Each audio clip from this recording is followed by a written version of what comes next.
Hey, welcome back. Steve Areno, cool Durango Press, HOn3, Rio Grande Southern Plow Flanger, number 02, part 3, take 1.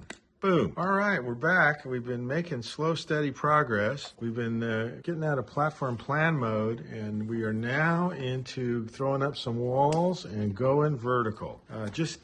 We're on page 2 of the 2-page instructions, so we've gotten past cutting out the laser walls, doing some framing, which they detail for you on this little cut sheet they have over here. Again, pinning it down with a piece of wax paper over top and building on top of the same. And as long as you check off as you go along on the instructions, you're going to be fine.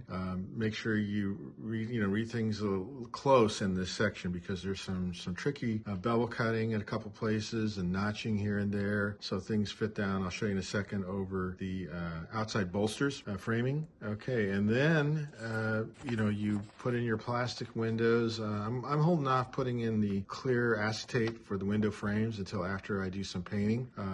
But everything just goes straight on down the road, and the next step is going to be starting to work over in this section here to build up this front plow flanger, which they have here. Okay, so that is where we are with that. What can I say? So, I'm decided that I'm going to go ahead and weather this thing like I do with airbrushes on my World War II type aircraft. That's just where I've gotten in my Steve Areno Cool Kits modeling method madness.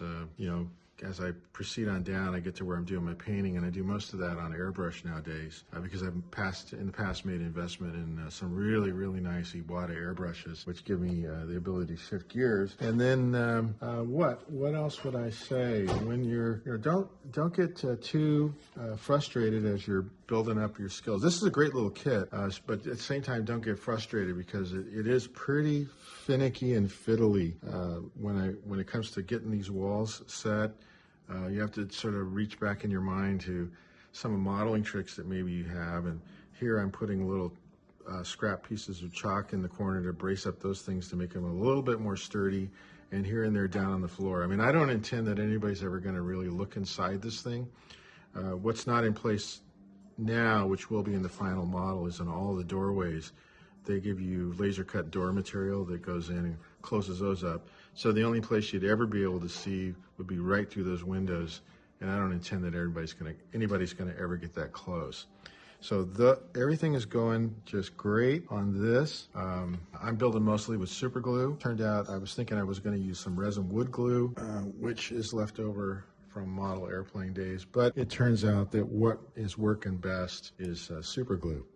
So that's just my helpful hint. Having a great time, continuing to motor ahead, looking forward to getting into some paint. And for Rio Grande Southern, that ended up being mostly light boxcar red on most of their equipment, except for some of the maintenance away, which was in fact gray. But this particular car was painted light boxcar red. Okay, we'll talk to you guys later. Bye. Hey, all right, welcome back.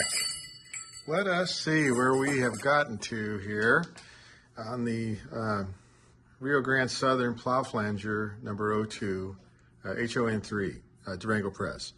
So there's been a lot going on here. We've really been whittling on this thing. We finally got the students through their finals before winter break. There were 3 days of intensive testing. Kids all did great, sometimes up to 200 of them in the gym there, taking various class finals, all different flavors, on the computer, on paper, on Scantron. No blue books. Those seem to have gone the way to the buffalo, so it's not like back when I was in college or in high school, but they all did great, and now they're on winter break.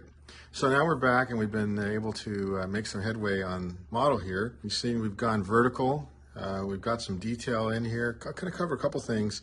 First off, the new laser cut siding, fantastic. Then you're going to get into some pretty complicated framing up in here. It's going to be pretty fiddly. I did find some prototype photographs that indicated that where in the kit they're calling for just a piece of wire that's bent here to hold up this outside piece that's actually at an angle splaying out and is set 6 scale inches below this piece here. So you're going down by 6 inches on this end at this point, but you're at the same point here. The prototype picture I found showed that there was actually a wooden brace on each side here, in addition to the bent wire brace that the model kit calls for. So I went ahead and put belt and suspenders. I've got them both. Okay, then you build this portion up in here. I decided to pre-bend wire this thing rather than just rely on this really brittle plastic that they have. It looked like you'd probably succeed in breaking it before you could maybe even get it cut off the sprue. And then they have the headlight fixture here. So windows and doors are in place. All the stake fittings are in place on both sides. Everything fitting together fantastic. Rolls freely on the trucks. Like I say, you need a re-railer almost to really get this back on there all the time. But you want to be checking it. I think, at least I do, I want to check this all the time as I'm going along. I want to finish up modeling this and have a bunch of stuff scraping and dragging.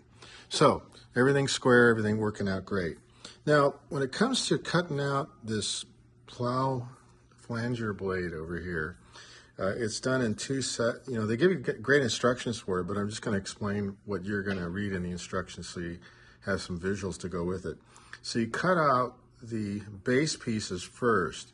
So this piece right here is the foundational piece for down here.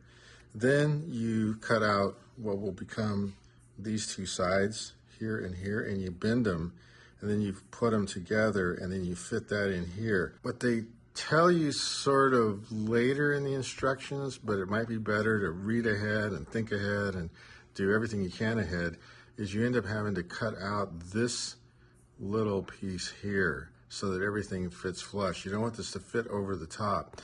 And when you look at the instructions, it almost seems to suggest that it fits over the top. But what they tell you later, and they don't show graphically, is you have to actually cut it out, right? So that everything fits down flush. That, you see?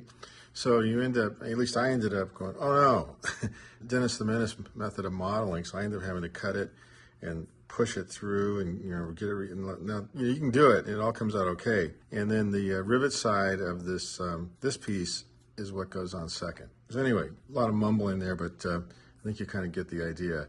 And then when you're all done with this, you come back in with some, they suggest white glue. I think, yeah, that's probably what you want to do. And with a piece of wire, and I'm still not done, but you're building this up to simulate what would have been a bead weld. So it's going to be, you know, the uglier the better, but it needs to be pretty straight. And it would be a bead weld that would have been run here and here and here and here. Right, connecting all those pieces together. And I chose to go ahead and seal the ends of this because you've got laminated cardboard by now. You've got this stuff, which is cardstock, and then you've got this stuff, which is paper. And you're trying to put them together and things start coming apart like plywood delaminating. So you want to get it sealed back together. Now then, this has to get all painted up because you're never going to be able to get in there and paint this again once it's in final assembly there. See how that is? Okay, now, you know, obviously it won't scrape the track, but it'll up in correct position up in there like that. Okay, so that's where we've gotten to, and what? Great model, having a lot of fun.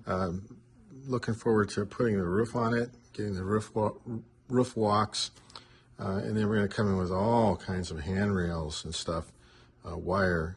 I may actually dig through my box to see if I have some that I don't have to spend a whole bunch of time pre-bending them, because they're suggesting over here that you build yourself a jig. I have a plastic jig, but that would be a lot of grab iron bending, and I might have them in the railroad box. So I'll see if I do and if they're the right size. Otherwise, we'll just do what they said to do. Okay, we'll be back later when we have it down the road a little bit more.